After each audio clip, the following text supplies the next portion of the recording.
We're learning more about the man accused of brutally attacking a staff member inside Moose Lake's Minnesota sex offender program facility.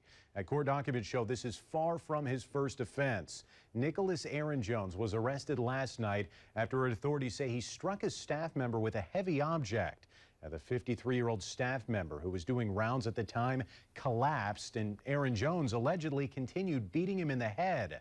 That man, who MSOP leaders say they cannot identify for confidentiality reasons, was taken to the hospital with serious injuries. Meanwhile, Aron-Jones was taken into custody and is expected to be charged with several felonies this week. We looked into his criminal history today. It appears he's had several violent incidents during his time at MSOP. In 2016, court documents show Aron-Jones spit on and attacked a security counselor. A year later, he punched a counselor and knocked him unconscious. In 2019, he threatened to kill staff. And in 2020, he kneed and bit a staff member while he was handcuffed.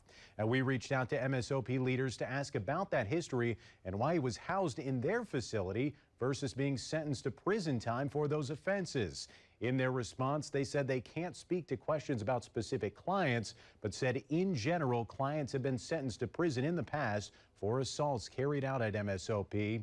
Here's a bit more about what the MSOP program is, according to the state's website. Most clients at MSOP have already completed prison time for sexual offenses and are civilly committed by the courts to complete treatment. A court may commit a person to MSOP to ensure public safety if a judge determines the individual has what they call a sexual psychopathic personality or is sexually dangerous. We also learned today state officials say from 2019 to this past March, there have been 13 incidents of client aggression, leaving staff members at that Moose Lake facility injured.